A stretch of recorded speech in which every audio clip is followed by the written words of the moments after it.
Hello, good morning, good day, good afternoon, good evening, depending where in the world you are from. If it's your first time, then you don't know that my name is Jim Sharman. I'm the project manager here at Skillex. Welcome to the latest in our series of webinars on various topics. Today we are delving into the world of financial freedom, and also on screen you can see a gentleman by the name of Vallo Arumäe from Starfish Academy. Vallo, give us a wave. Hi. Vallo will be introducing himself to you all very shortly. He will be taking us through a presentation on 7 steps to financial success. So Vallo, before we get into the details though, because I know you have a presentation for us, before we get into the specifics, it's always good to know a bit about yourself. Who are you? What's your background? And why does this topic interest you so much? All right. Thanks, Jim. Thanks for the introduction and welcome everybody to this webinar. So yeah, just to go to the beginning, actually, I've been working for a long time in the logistics industry, which has nothing to do with financial freedom, but I was there for 15 years. And it was actually 2008 when the previous financial crisis hit us. And I just happened to read a book called Rich Dad Poor Dad by Robert Kiyosaki several years before. And when the crisis started, then I said, okay, there was a lot of good lessons in the book, so I must reread it. And when I did it again, it reminded me of the cash flow game, which Robert was talking about in the book. And then I said, okay, there has to be somebody in Estonia who has the game or who is playing the game. So I went to internet and I just found one club which is gathered in a couple of days. And I just went there to see what people are doing there. And when I went there and played the game for the first time, it really hit me where I was personally in a financial situation. So although I had a good job, I had a good salary, I was country manager for our region, representing UPS in the marketplace. I realized playing the game that financially, personally, I wasn't too far off, and I realized that if I don't make these changes in my life right now, then I would be employed for the next 20 years, and this was something I didn't want to do for the rest of my life. And after the game, when I went back home, I put my real life numbers to the game sheet, to my financial statement, and it was a wake-up call. I realized that, okay, I have to make the changes now. One of the things which we will share also today is that I realized that I had no assets, and assets is the key to the financial freedom. And this was actually the time when I said, okay, I will have to make the next step in my personal development, preferably learn from the guy who opened my eyes, which was Robert Kiyosaki. And then just 2 months later, I ended up going to United States for the study. But I will share you a bit more during the webinar how was this decision made. So basically for the next 3 years, I put everything to my own life. I made these changes and I quit my job 2010. So basically for the last 10 plus years, I've been an entrepreneur. I've been a teacher, a mentor, doing some investing and have several other businesses I'm doing. So this was kind of the background of the story, how I got here. That's a great story, Vallo. Tell us a bit more about Starfish Academy. What's that? Yeah, so Starfish actually grew out from this because I realized that it would be quite selfish to learn all this knowledge, to put it to my life, and then keep it for myself as a secret. So I realized that this is became almost my like life mission, is to share this concept, what I did in my life, for as many people as possible. And we started Starfish 5 years ago. Right now, we are actively doing it in Estonia and Lithuania, but now because of the current situation, we are also going international and using online and our trainings also online. So yeah, that's what we do. So financial freedom, guide to financial freedom is our mission. Okay, so let's start with the slides. So as I already started to share my story, this was actually the beginning of my personal growth in the financial area. Over the course of last 12 years, many other teachers has appeared, but I think this was the beginning point. And those of you who haven't read the book or haven't played the game, then I would definitely recommend you to do that, because it's really opened my context what is possible. And playing the cash flow game is basically like using a simulator of real life. And if you learn the game, then you can go to the real life and put it the practice the same way, because all the deals in the game are from the real life. So these are really good tools to start from. And to move further, so this is just briefly about my background regarding investing. So I actually started investing already in 1996, and I started the first investments in the stock market when the Estonia became independent and the market was booming. It was before the crash of 1998 when all the bank shares went up. So I was buying different shares and getting my first lessons there. Currently, I'm involved in 12 different companies. And some of the things I have in my own portfolio right now is businesses. I have some real estate, I have some gold and silver, and some of the latest trials in crypto, and just getting to learn about this world as well. So I worked as a trainer for Robert Kiyosaki. I joined his team actually 2008, a couple of months after the first game I just told you about. And over the course of the next 3-4 years, we kept teaching this philosophy in different countries, going together with the cash flow game and sharing these deep lessons that I implemented also in my life. And also 2012, we had this huge event in Russia. We brought Robert Kiyosaki first time to Russia, and we had something like 5,000 people there in the room. So it was a great event there. And also now later, as I grew myself, I realized that as an entrepreneur, as a business owner, I also needed to improve my leadership skills. So 2014, I actually joined John Maxwell team and became a coach and trainer with him. So over the last years, I've been also sharing some of the leadership lessons for different business owners. So I'm financially free since 2011. So it's not going to be theory I'm talking about. It's going to be real life experiences and actually things I implemented in my life is nothing complex. It's more like what is the mindset shift that has to be happen before that. And I think all of you who are not yet financially free, it's all possible for you. You just need to follow these steps that I've done, and it's possible for everybody. So this is a couple of pictures with my main teachers, although I had different other mentors, then Robert and John has probably influenced me the most. So I just put a couple of nice pictures here. So I will start with a couple of mindset lessons. And I think the mindset is really the key, because when we start to make advancement in the financial area, the first thing we need to do is to change the mindset which has brought us today, because if we would already have the right mindset, we would be already financially free. So there has to be some changes to be made. And this first lesson, how can I actually leads to a real life story? Because in 2008, a couple of months after my first game, I was invited to an event which happened in Estonia, where the representatives of the Rich Dad company came to Estonia, and they promoted an event and the possibility to join Robert Kiyosaki's team. And this event happened 4 weeks later in the United States.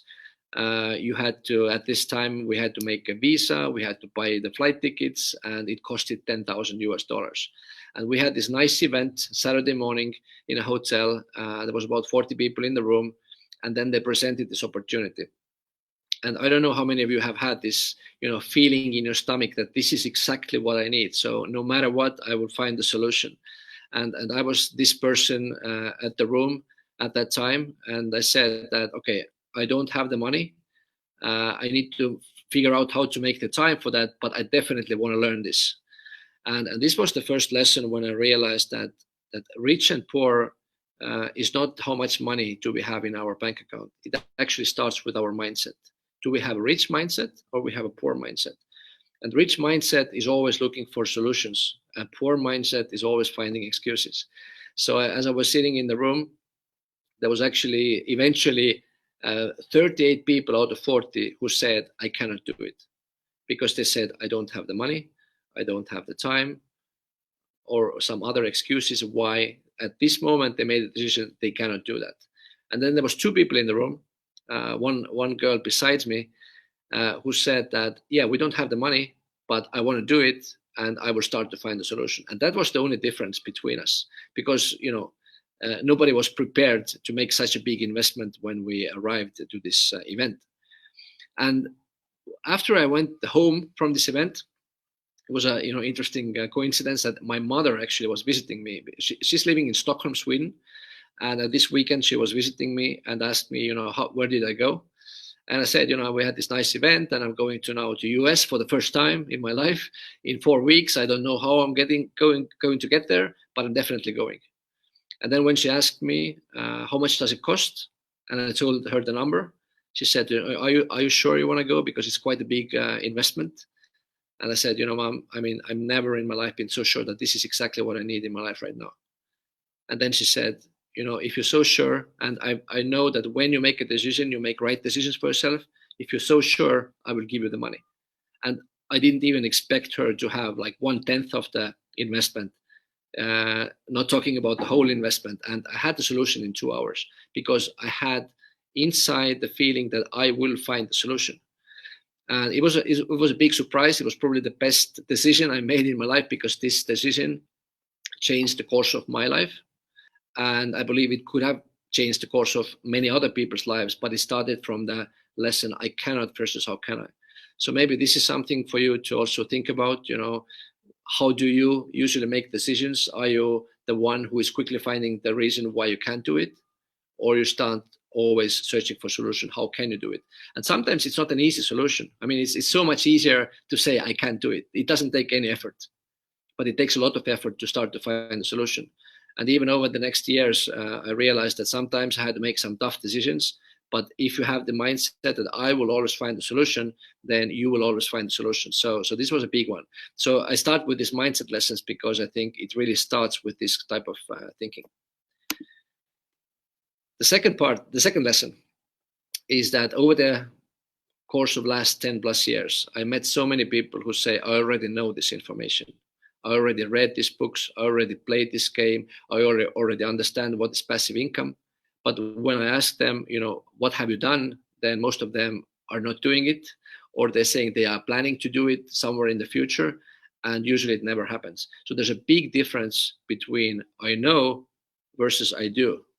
And one thing I've learned over the years is that if I don't do it, then I actually don't know it. Because if you really cut it deep inside of you and understand why it's good for you, then why shouldn't you do it? So there's always a big gap between doing and knowing it. And this is also a good way to kind of check yourself, because some of the information I'm going to be sharing with you today might be something you heard before.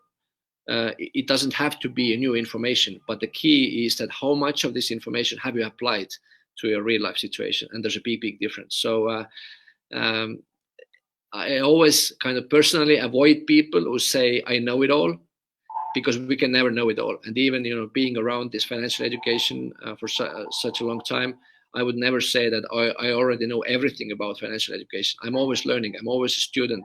I always keep the beginner's mind, because at this moment when I say that I know it all, the learning stops, and I don't want to do that. So this is also a big mindset thing, which is necessary to make these changes in your life. So yeah, you can share maybe your experiences or comments on the chat as well, so we can see what you think about these lessons as well. And the third one, which is also quite big, is the difference between content and context. Let's imagine a book. So let's take this Rich Dad Poor Dad. So how many of you agree that the words in this book are exactly the same? Whoever reads it, if I'm reading it, if Jim is reading it, if somebody else is reading it, the words are exactly the same. But somebody says that it's a life-changing book, and somebody says that it was total waste of time. So now the question is that, what happened? Because the content is exactly the same. And quite often people feel that what they are lacking of is the content. But what I'm trying to say here, that the content is not the solution. The much more important is what is the context? What is your mindset? What is your past experience around this topic? And how do you perceive this information, what you're getting? Because for somebody, it can be a wake-up call, and somebody say, it didn't give me anything positive. So to better explain this idea, or let's have this also this additional question. So think about it. Why isn't everybody financially free when all the information is available in the internet, basically for free?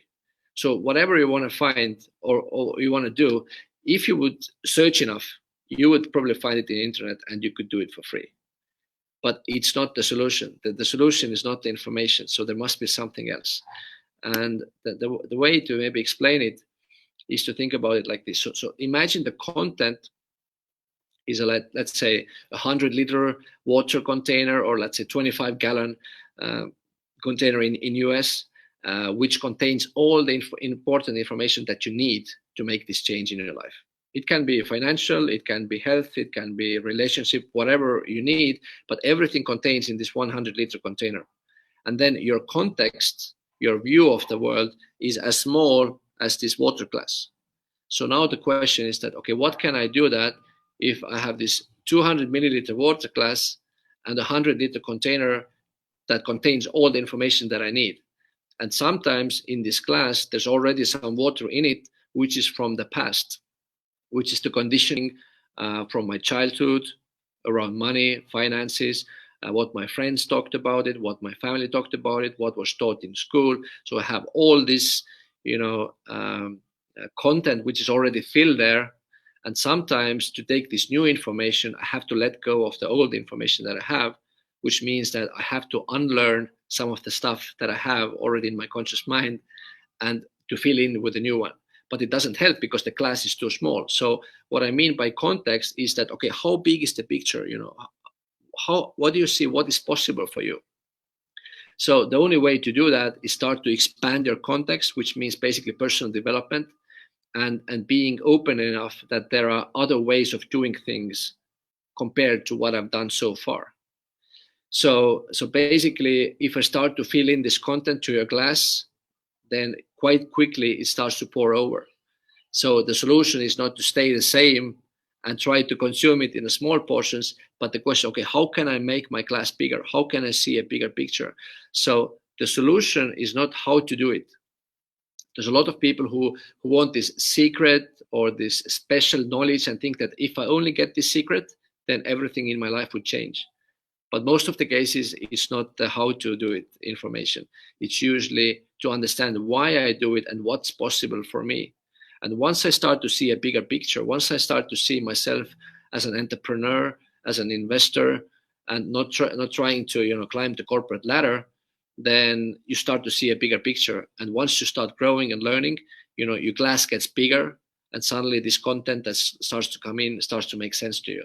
So it's a really, really big lesson, because it's quite often where attendants really expect some special knowledge, but it's usually not about the knowledge. It really starts with your mindset. Okay, so let's jump in to the 7 steps. I will go through today some key 7 steps. The first 4 are more maybe something you could take action on right now. The last 3 are more like ongoing, repetitive things that you need to be doing once you want to make these changes in your life. So the step 1, what we have to do is to basically to know where you are. So everybody needs to understand where you are right now. And the best way to do it is to basically fill in a personal financial statement.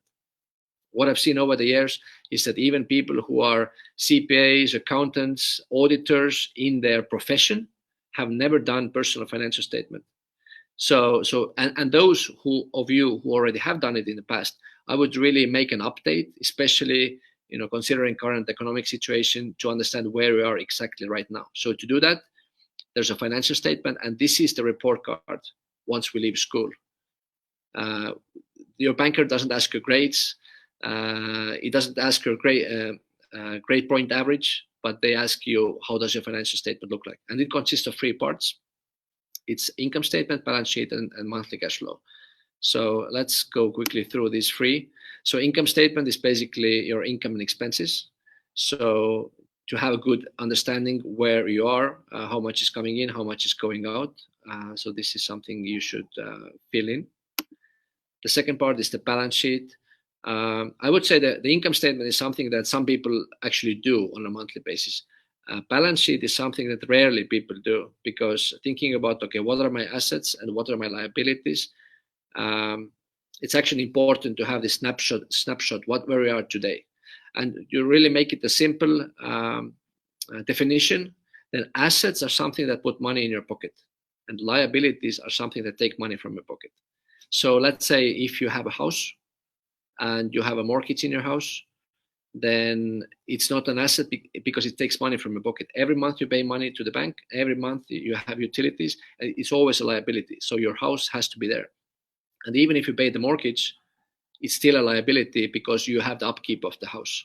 So it really starts with understanding the definition of the word. Over the next events, we will explain more of the vocabulary, what's needed for the mind to understand it. But first, to fill in the asset and liabilities would be essential for you. And then the third part of the statement is the statement of cash flow, which basically states what is the cash coming in as an income and what is the cash going out as an expenses. Just to remind anybody watching, we think we might be going through these slides quite quickly. These slides will be available in the form of a PowerPoint presentation by email after the event. So anybody watching after the live event, you may already have received that email. Well, you would have because you're watching the video link from it. But along with that video link should be the attachment. So these slides are available for you to look at later. Yeah, thanks, Jim. Yeah, and also once you have your financial statement filled in, then it's also important to understand how your cash is flowing. So this is two quick examples. So this is a typical cash flow statement of a middle-class person. So the income comes in as a job, usually goes to the liabilities, which means that somebody has a mortgage or a car loan or a credit card payment. It goes to the liabilities. When this is paid, then it goes to the rest of the expenses, and then it goes out at the end of the month. A poor person, the only difference between poor and middle class is that the poor person has also the job coming in. They don't have the liabilities. It goes straight to the expenses and it goes out. So at the end of the day, it could happen that the poor and middle class person has the same amount of money left at the end of the month, except that the poor person just doesn't have the liabilities, which is actually even a harder situation because you have to get rid of the liabilities eventually as well. What the rich person's statement looks like is that they are not focusing on the income, they're not focusing on the job, they're focusing on the assets column. And once you start to build the assets, these assets actually start to work for you.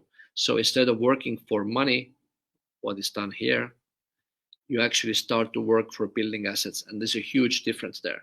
This was something that I didn't kind of grasp in the beginning when I started to learn this. You know, how do you don't work for money? I mean, it's logical, but once I started to see that, you know, going to different events, there's a lot of speakers on the stages. They never charge anything for the speaking fee, but if they can sell their assets there or they can sell their products there, they are happy to do it for free.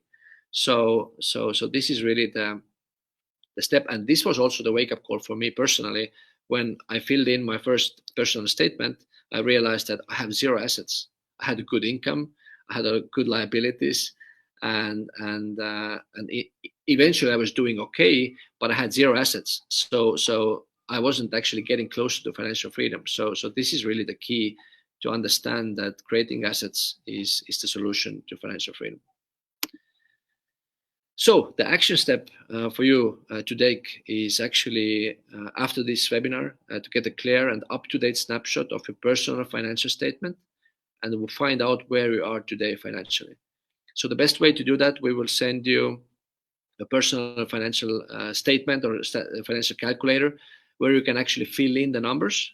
And as you fill them in, it will show you and analyze you what is the direction you should take in order to become financially free. So this is kind of the gift or additional tool that we are glad to provide you after this webinar. So please fill it in and make sure where you are financially today. The second step, which is also very important, is to know where you're going. So, you know, if you don't know where you're going, then we are like a ship which is in the middle of the sea and just drifting there, and there's no port, there's no end goal where we want to go. So it's really important to have the clarity of your dream. And the questions all of you actually should ask yourself constantly. It's not like one-time job, it's like a regular thing. Is that, okay, what is my dream life? How does it look like? You know, what's in there? Where am I living? You know, who's around me, what am I doing, where's my passion, and what do I really, really want. So if we have crystal clear clarity of the future, what we want, then becoming financially free is just kind of the middle step of getting there. Because money is never the end goal anyway. The end goal is the dream life you want to make. And financial goal is just the middle step of getting there.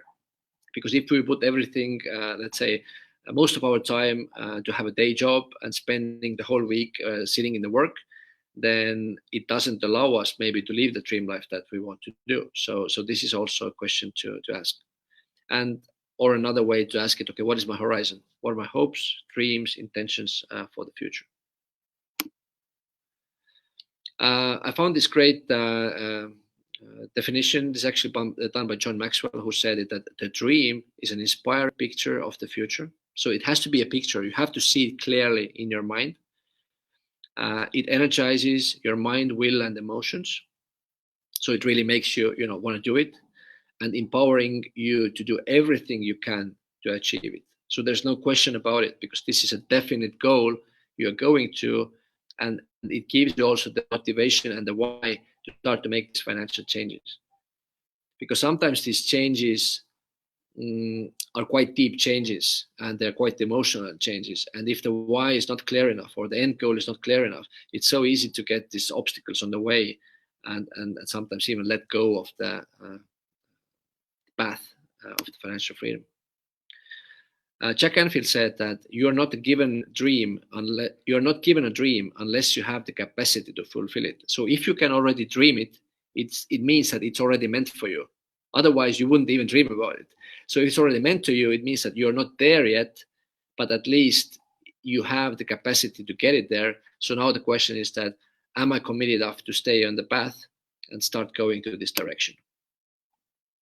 So so this is the question. So if you make the financial statement of the present, then one thing you could also do is to create the financial statement of the future, how you would ideally like it to look like once you are there, once you achieved your goal, and what would be there in your financial statement. What would be the assets there, and what would be the expense level there. So this is something you can actually plan for. You can take time out of it. Time to do it, and really think about it. So the action step, what you could do, and usually what we do when we have our live trainings and longer trainings, we actually take this time together, because there's no better time than to do it now, because you are in this mindset. But what you could do right after the webinar is to really sit down for 30 minutes, take a piece of paper and pen, and just try to write down the picture. What does it look like? Because we take 30 minutes for, I don't know, watching TV or going to grocery store, but we don't take 30 minutes to plan our life. So it could be actually a good step to do. And this is something that I've been doing constantly on a regular basis, a couple of times a year, kind of updating and putting some meat on the picture to get it more and more clear every year. And here also, go ahead. It reminds me of the principle of dragon dreaming. Yeah. And again, it goes back to your point about dreaming. Yes. So if you visualize the future that you want, you're more likely to achieve it. Exactly. So it has to be crystal clear in your mind. One of the techniques that could be used, and this is also maybe a reason why some people don't allow themselves to think big, is a technique called PERT. It was actually used by NASA in the 1960s when the Americans went to the moon. And what they did, they kind of back reversed the process of planning. So they went to the future and said, the man has landed in the moon. Okay, so what happened just before that? So they went to the future and started to come back one step at a time. So one step before was that the rocket had to land on the moon. So, and then they came back to the past. So sometimes when we plan from the present to the future, we have all these lacks of resources that we have currently. Okay, right now I don't have the time, I don't have the money, so I can't even dream that it's possible. But when we let go all of the lacks and all of the limitations of the present, and we just go to the future and say everything is possible. You have unlimited amount of money, you have unlimited amount of time. What would you do in your life? How would your dream life look like? So if you go from this perspective, I think it will give you a better feeling than thinking from now, where you may have some limitations. So this is it's also, I think it's also known as rewind technique. Yeah. So you rewind from your end destination. Yes. Yeah. This will also be included, no doubt, in the course that we put up on the platform eventually. Perfect. And already have it there. So step number 3, very important. One thing is to know the bigger picture, the dream life, but also be more specific and know, okay, what is the passive income goal you're going to have? So what we mean by passive income is that you will become financially free by building up your passive income to be greater than your expenses. So in order to start calculating it, you have to know what your total expenses are. So that's why you have to fill in your financial statement and know what is your total expenses now. So if the passive income becomes greater, you're technically financially free, and there's no limit. You can be twice higher than expenses, 3 times higher than expenses. You can still keep going up. But once you get to this point, when you just cover your expenses, it gives you a totally different feeling and totally different lifestyle, because at this moment you become in control. You can decide what you do when you wake up on Monday morning, because you know that you have assets which have covered your expenses, and you are free to decide what work you want to do. Is it the same work that you're doing right now? So, or another question to ask yourself is that if I wouldn't get paid for the work I'm doing right now, would I still do it? Some people do, some people wouldn't. So this really gives you the freedom to decide what to do. So the way how you set up your passive income goal is basically to know your total expenses, calculate the passive income, and let's say, I don't know, $4,000 a month or 3,000 or 1,000. Doesn't matter what's the number. Everybody has their own number. The next step is also to set the due date for the goal, which could be, let's say, okay, 4,000 in 5 years. So it doesn't happen now. It's a process. It will take time, but I can do it in 5 years. And usually it goes up exponentially. First year, I might do nothing more than learn. Next year, I might get my first passive income, maybe, I don't know, a few $100s. And then it starts to go up exponentially. And it could be 5 years. It could be 10 years. For me personally, it took 3 years from the moment I started to learn for the moment when I could officially say that my income is greater than my expenses passively. So, but it's a journey. It never happens like in 6 months or like really fast. So you have to really stay patient with it and stay on the path. And the third way how you can split it and make the goal smaller is to divide it between different assets. So it could be you have your own business, or you could have some real estate, or you could have some dividend stocks. So you split it up to different parts. So you don't have to do everything at the same time, but that's how you can make the goal smaller. So the action step is basically, first of all, set the goal, have the number in your mind, write it down on the paper. Then think, okay, what could be the assets for me? Because everybody has a different path. I mean, for me, it was businesses and real estate mainly. Somebody, it could be paper assets. Somebody could have some intellectual property. So everybody has a different, combination of the code. But try to understand what would be the assets that you would be interested in. Then the next thing is, okay, what are the small steps I can take right now to start moving to this direction? And then once I start moving, okay, what are the signs of progress that tell me that I'm moving in the right direction? And once I realize I don't move, then the question is, okay, is it still important? Or I need to start acting now, because otherwise it's just becoming a dream which is not achievable. So this is the action steps you can take here. Next step, plan your resources. Very, very important. To have the goal without planning of the resources is also very vague. So you should think about what are the resources you can have for that. And there are 2 resources basically, time and money. So usually is that if you give time, you get time. If you give money, you get money. So you have to plan it for this. So if you look quickly, the time part. So all of us have 168 hours per week. So now the question is, how do we spend our 168 hours? So this is just an example here. So a typical person that has a job usually works 40 hours for work. If we sleep 8 hours a night, it takes 56 hours. It's already 100 gone from the 168. So we need, let's say, a couple of hours a day for eating, We need to go get back to work or have a transportation during the day, family and kids, some exercising, and then this is actually the part where we have the control. So this is the similar example actually split out. So I think the key is actually this 40 hours working for money. So if you can eventually shift this 40 hours working for building assets, it will make a huge difference. So in a way, the reason why we are educating ourselves financially is to maybe move from working for money going to working for building assets.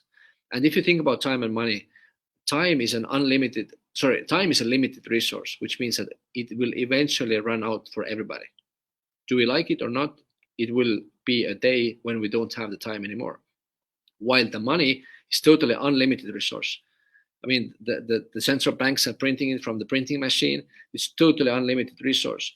And if you have a job and you sell your hours for the money in a ratio of 1-to-1, so how many of you think it's a good deal? You're selling your limited resource, which is time, to unlimited resource, which is money, in a ratio of 1-to-1. So the question and the key here is, okay, how can I leverage my time? How can I sell a 1-to-10? How can I sell a 1-to-1,000? Because it's possible, but I have to have a different mindset, because just working for money doesn't get me there. So it's a huge, shift in your time usage. Once you get to there, start building the assets. And if somebody says, I don't have time, and it's quite, again, easy to say, it actually means it's not my priority. So now the question is that, is this shift in your financial future, is it your priority? Are you committing to this? And if yes, then you have to plan the time for it, because it doesn't happen just by accident. So time is a choice for everybody. And the second part is the money. So how do we manage the money? So this is just a charge system, which I actually learned from T. Harv Eker. Somebody may know him as well. So what he's telling is basically to pay yourself first. So once the income comes in, you have to put the money aside for yourself, or allocate it to different jars, because if you don't do it, you will just spend it and you don't, plan your life basically. So what he says is that, 55% goes to necessities for the, rent, food, electricity bills. 10% goes to the long term. It's basically the rainy day fund for the future. 10% goes to play. And the key of the play account means that you have to spend it, because if you start to make these changes, it will be quite tough occasionally, and you have to keep the fun part also there. So play account means that you have to spend this 10% every month, go to a restaurant, spend time with the friends. So this is important as well. Education, personal development. I mean, you are here in this platform. The reason why is that you probably enjoy personal development and you want to make some changes in your life.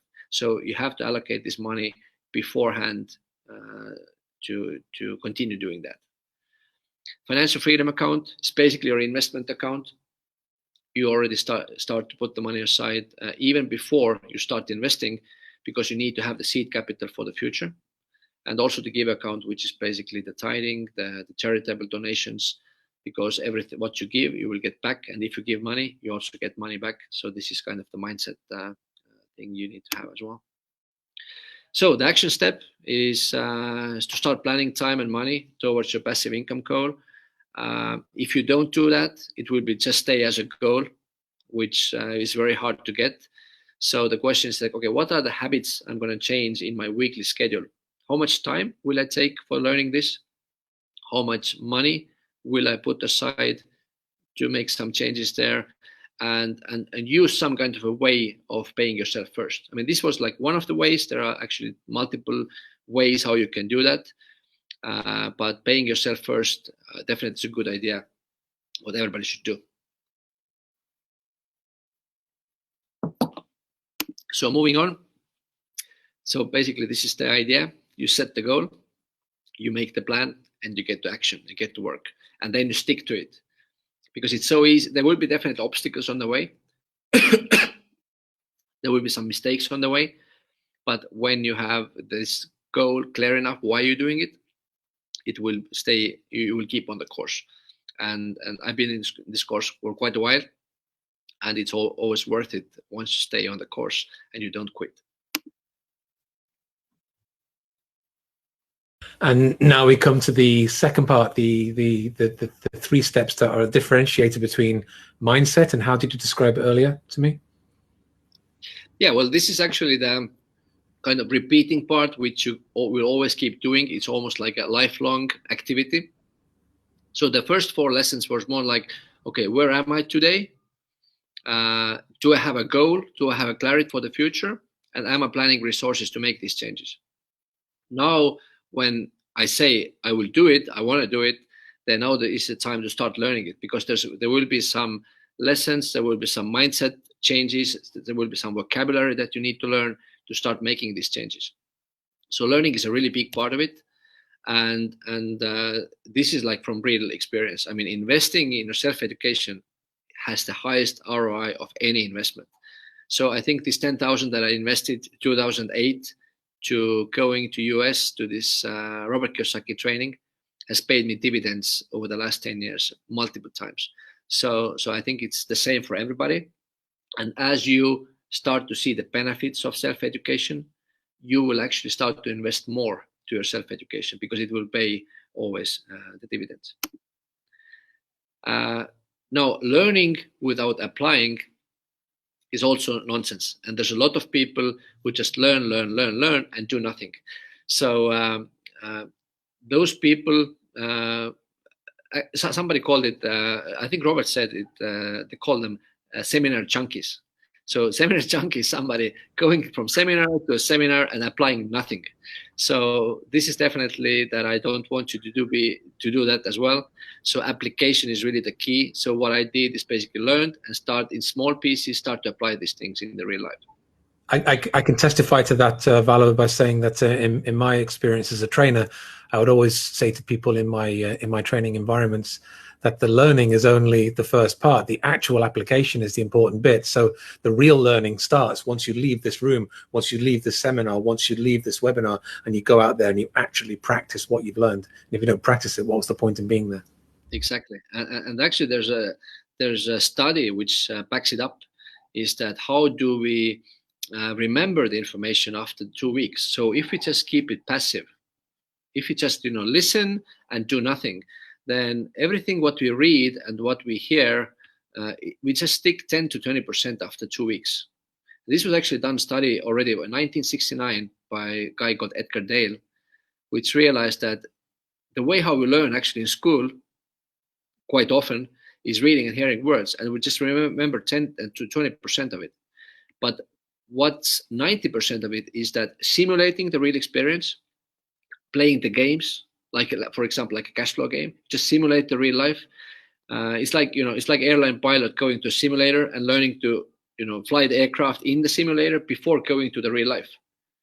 And of course, the best way to learn is to do the real thing. So the problem there is that we probably will make mistakes, but this is also a mindset thing. If you understand that making mistakes is part of the journey, then it doesn't actually stop you, because sometimes you win and sometimes you learn. There's no losing. You just learn from the mistakes. So doing the real thing is really the key, and application is the best way to retain the information that you're learning. And the last step, also very, very important, is sharing it.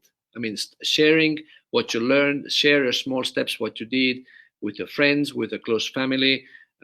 If you're up to it, maybe your bigger community, or even start teaching of it. And this is also what I've learned over the years, is that the best way to learn is to teach, because sometimes things that you're teaching, you're also reminding yourself the things that you should be doing. And when you teach, then you have to prepare, which means that you take this extra time to prepare for this. And just to give you an example, I was running the cash flow, we call it cash flow club, when we gathered together and played the game. And I did it for 120 weeks. And if I would have been participant, it would have been so easy for me to say, okay, this week I'm not going there. But if you are the teacher, you have to be there because people are coming. And it pushed me to stay in this environment, and actually it pushed me to make these changes because I put myself in a position as a teacher. So this is also a mindset thing. is that as long as you start sharing, you also start to get other people's opinions, and actually you get back these lessons, and you get different perspectives from the people, and you will also grow in the process. So this learn, apply, share, it's a process. You just keep on doing it. I'm doing it right now. I'm still constantly learning. I'm still applying new things, and I'm sharing what I've done with other people. So this is an ongoing process. So just quickly to sum it up, what we discussed today. So these are the 7 steps. I think the key is really to applying these things that we shared, because there's so many people who have no idea how their financial statement looks like. There's a lot of people who don't know where they're going or what is the picture of the future. Passive income goal, again, very, very important part of it, and also planning the time and money, because otherwise it will be just a goal which will never happen. And then have this mindset of self-development, learning, applying things that you've learned, and also sharing it with your environment. So just to summarize, so this is why we do it. As we have done this process, so we believe we are a good guide to your financial freedom. And this is our kind of mission statement that we have in Starfish, is that we want to help people actually to achieve financial freedom. There are 2 key ways to do it. One is through business, the other is through investments, or you can do both simultaneously, and at the same time living a harmonious life, which means that you don't go crazy, you don't forget your health, you don't forget your meditations, you don't forget your relationships and go crazy with the financial freedom, but you do it smart. You have the balance, you have the harmony in your life. And this is what it means for us in Starfish, is that there are actually 5 key areas that we have. So you have to take care of your inner practices, you have to take care of your physical health. Money is a big part of it, to get your time back and have the freedom to do things you love. But relationship is important, and also, to actualize yourself or fulfill yourself. So this is the harmony part, what we mean by it. So yeah, that's a quick overview of the 7 steps. Like Jim said in the beginning, it's really kind of scratching the surface. It's like the introduction of the introduction. But those of you who got excited, then you're welcome to see the next ones. Jim? And yes, thank you so much, Vallo. That's incredibly concise way of describing 7 steps. Is such a big goal. I'm reminded in your steps, if I just jump back to one slide here, I'm reminded when you were showing us the slide there, it reminds me very much of the grow coaching model, about how in order to grow, you have to work out where you are, and you have to identify where you're going, and then you work out a plan of how to get there. Yes. I also really like the synergy of this, looking after these 5 points here, and we have a great deal of synergy between us on this. We have the same philosophy at Skillex. You have to find balance in all areas of your life. In fact, I think Tony Robbins calls it the wheel of life. Yeah.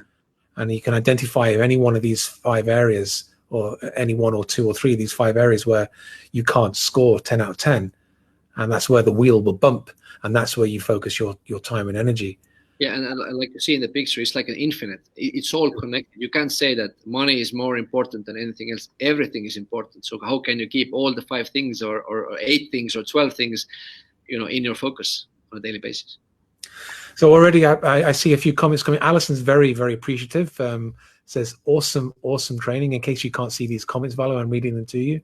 Thanks, so Alison says thank you very much. Thank you so very much. Jorgen, yes, you will receive a recording of the entire webinar. I think Katja's answering that now.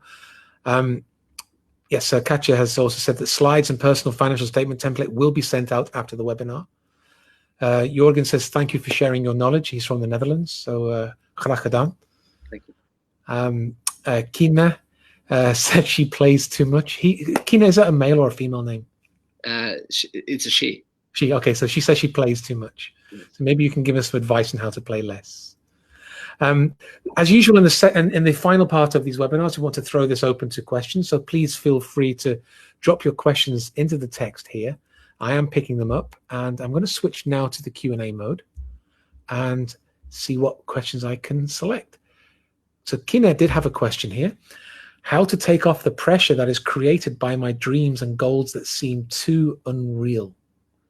Now, I could speak for hours on realistic goal setting using the SMART or the SMARTer model, but Vallo, what's your answer to that?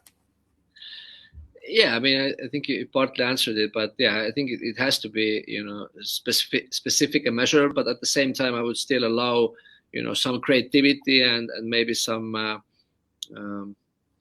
things which maybe sound from present moment, it sounds maybe unachievable, but nothing is unachievable. Like I said in the presentation, is that once you can already dream it, it means it's possible for you.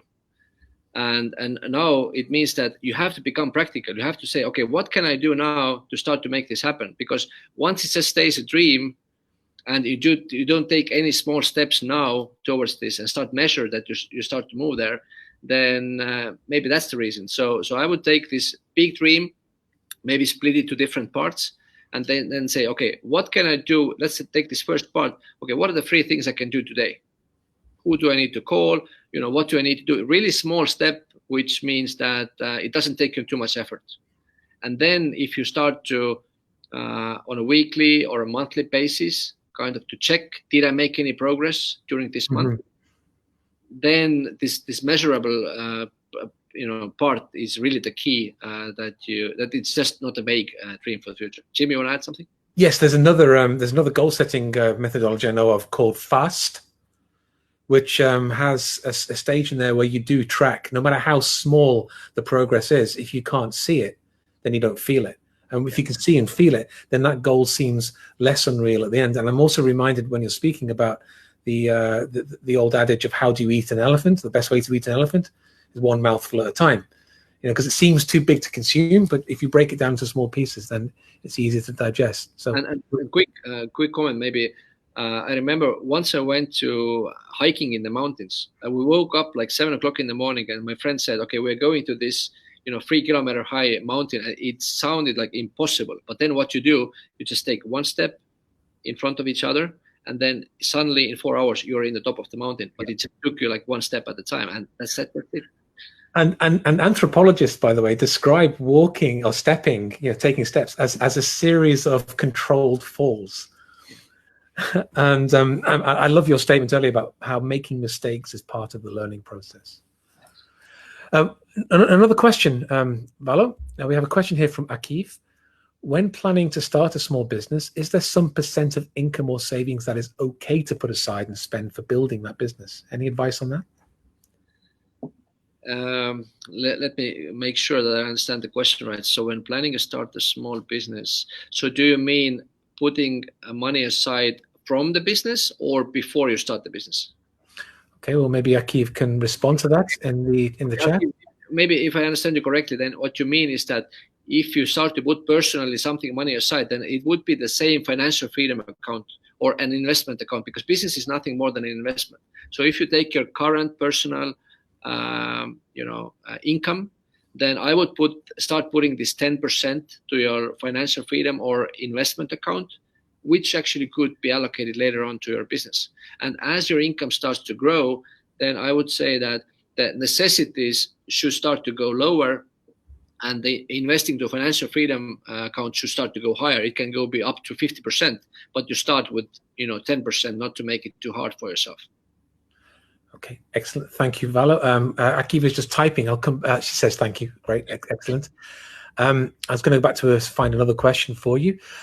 Two questions, pretty much the same. Diana asked whether there be what a good mentor would be, but also I'm going to pick up on Vijay's question. Do we need a guide or mentor, or will we do self-learning? So I'm going to combine those questions into one. Firstly, whom would you recommend? And would you recommend trying to do this all by yourself, or would you advocate getting a mentor? I mean, you could do it without yourself, but it will be so much slower, because there's also some of the things you need to think when choosing a mentor. So first of all, has this mentor done what you want to do? because there's so many people who call themselves mentors, but they haven't actually done the work. So the first thing is is it a real life teacher? Is it the practitioner who has done what you want to do?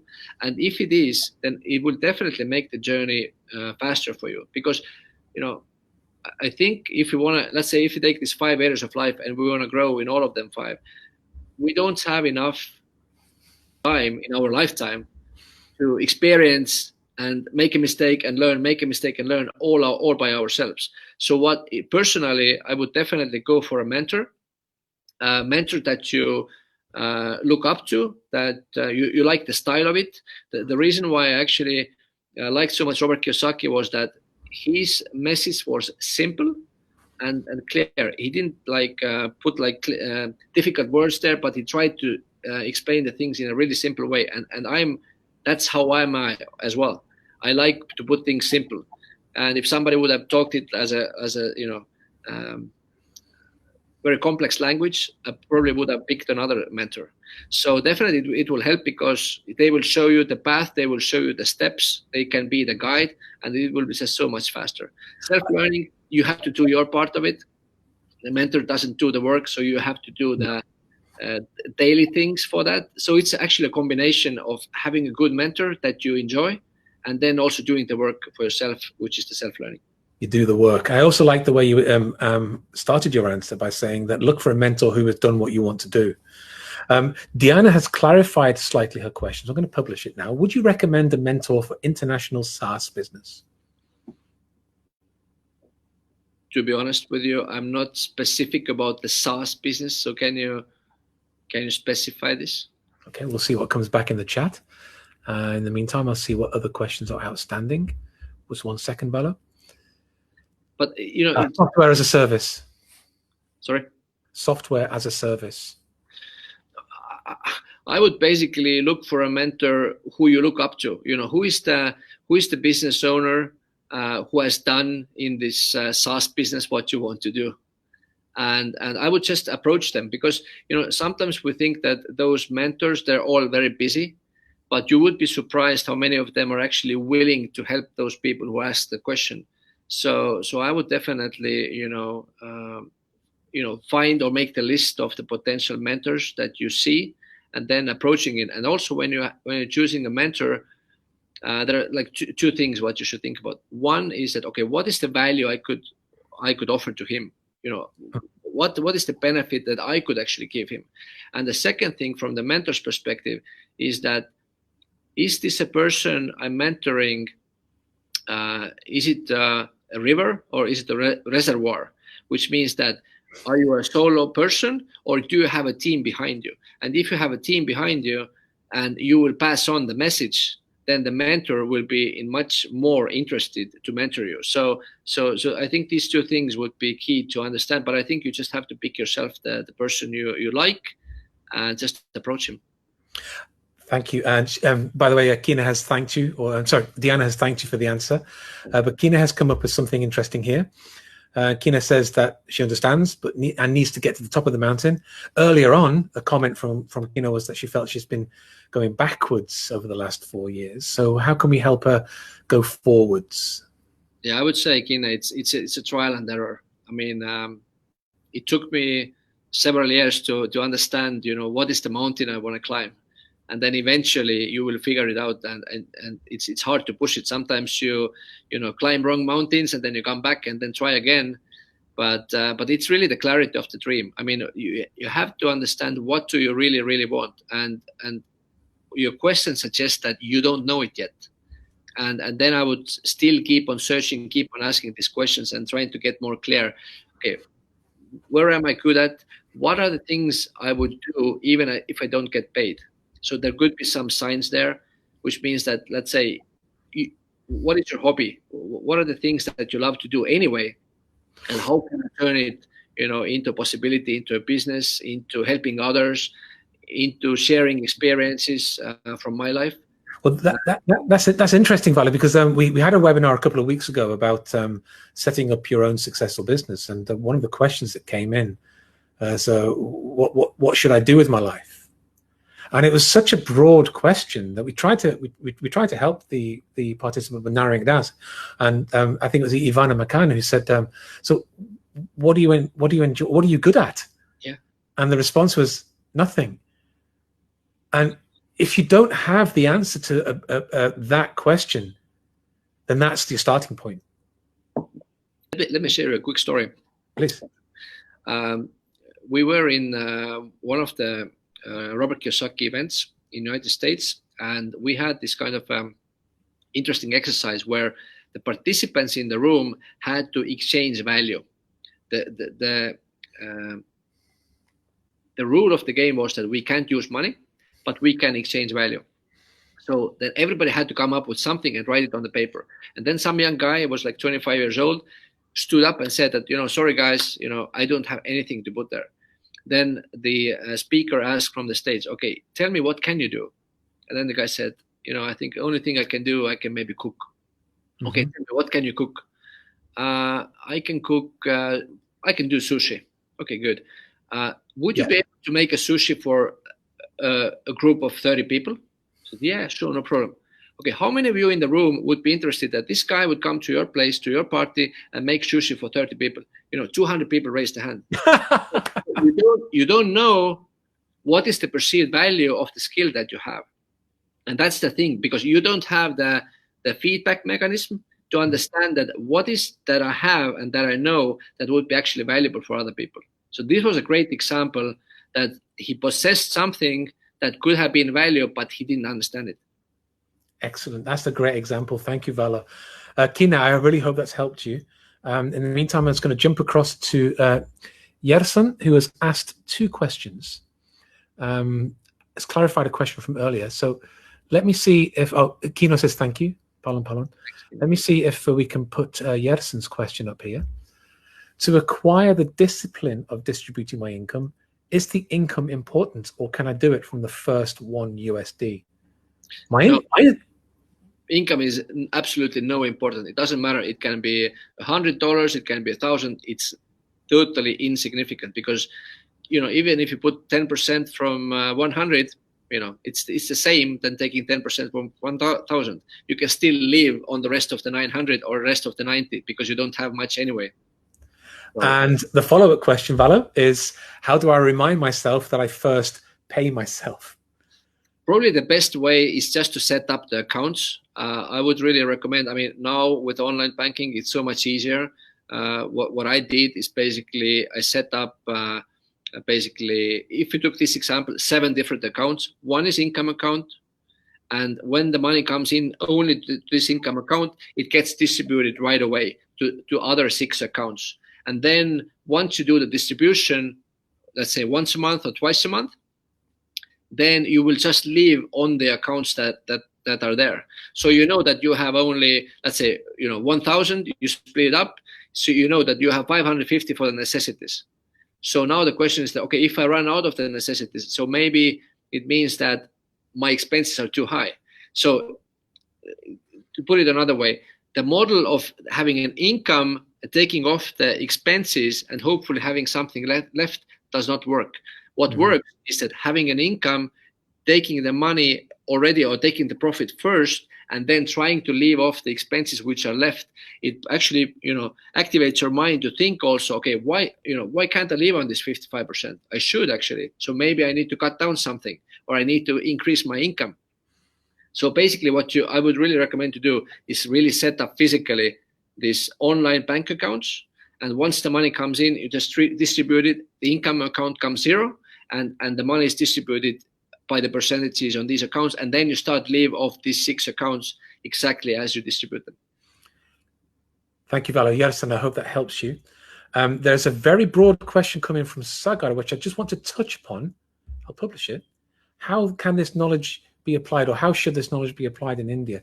My answer to that is such a broad question that it's impossible to answer in this session. However, Sagar, keep an eye out on the development of the Skillex platform, because we will be inviting Starfish Academy to be producing courses, a course or several courses, which may well assist you to narrow it down to what you want to achieve. What exactly is your goal over in India?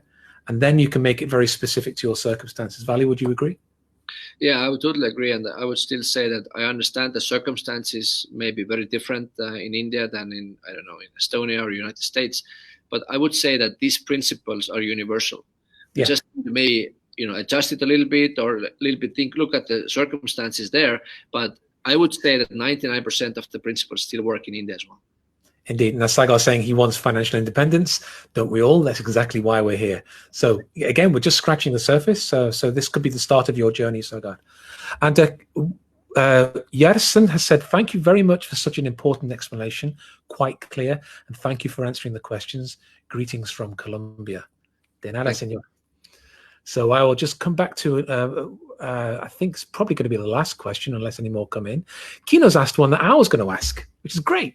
In your experience, what have been the best investments for creating passive income? What's hot now? That was going to be my question. I would start from that. Okay, what's the best investment for you? Because all of us has it very differently. I mean, it really matters where your passion is. So let me give you an example. There's a lot of people doing paper asset investments. I personally, I didn't like the paper assets. So for somebody, it could be the best way to do it. For me, it's not, because I'm not even, you know, focusing maybe not so much there. For me, the business, I would say, is the best investment if you can do it. I would say the business is the most, is the hardest, because it takes you maybe the most skills to do it. Paper assets, you know, okay, it takes also the skills, but, you know, anybody can start, you know, putting money in the paper assets. But to start the business and grow the business and get some capital from the business is probably the best investment, because it leverages you so much more. So you know, like I said, there are two ways how to become financially independent. One is through business, and the other is through investments. The problem with investments is that if you just put the money that you earn and you start to invest that money, what you earn, there is no leverage. It's only your time that you got the capital. But if you have a business, it leverages your time, because you're using other people's time, other people's money, and it gives you just more possibilities, because you have more capital through the business than just doing it personally by yourself. I think real estate is really the thing which has lasted, you know, forever, and it's a good way to make passive income, because banks love real estate. And once you advance in the financial education, you also understand the difference between a good debt and bad debt. And debt is part of the game, but you don't want to have bad debt, but you want to have good one. And if you can acquire good debt from the bank, it's actually also leveraging your money. You don't have to put so much your money into the deal, because the bank will put their money into the deal, and you can still make the profit of it. But it's already kind of the next steps that we will cover probably in the next events. So for me, business and real estate, but it doesn't mean that it has to be for everybody, because I feel that business is something that I enjoy. And if you enjoy it as well, I would definitely, you know, go this path. If you feel that you're not so entrepreneurial, I would probably start looking for the real estate and then maybe some of the paper assets. Elgin says that was going to be their question also, so I hope that's answered the question for you. One more comment that came in was saying that my portfolio was very scattered. I haven't really found my passion, and I've made lots of bad investments. I know that feeling. So again, I'll go back to Vallo's point about making mistakes as part of the learning. So we'll learn what lessons we can from this. In my experience, real estate hasn't been too passive. I guess that depends on where you are. A question from Akiv, which I missed earlier. I apologize. I'm going to pick it up now. How do you look at taking a loan, for example, car loan or apartment loan, becoming tied up with the bank? Yeah, this is the topic I briefly already started to explain. So there's a big difference between good and bad debt. So good debt is something that other people will pay, and bad debt is that you are paying. So if you're taking a debt that takes money out of your pocket, it's a bad thing. You should avoid it, and you should get rid of it. So if you take it for just a consumption, like for the car or for an apartment, then it's basically a loan or debt that you will have to pay. It also means it's a bad debt.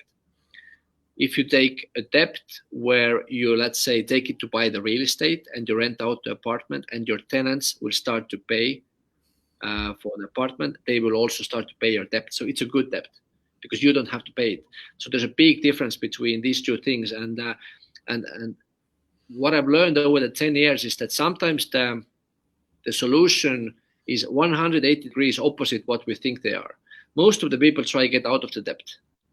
If you look at the rich people, they actually trying to get into the good debt, and they have to do, and they want to do it smartly. Of course, now when we are in the midst of economic crisis, you want to have maybe a smaller amounts, smaller proportions of the debt in your portfolio, but you still want to have debt. But most people actually want to get out of debt, so it's like totally opposite. And when you take it for consumption, I would avoid debt, because if you can't afford it without the debt, then maybe you shouldn't take it. And the other thing is that what's the difference? What the middle class and rich are doing is that usually the middle class are acquiring liabilities first, and then hoping to cover it by their job. And I think we call this living within or living beyond our means. Yes. Yes. But what the rich are doing is that they are creating assets first.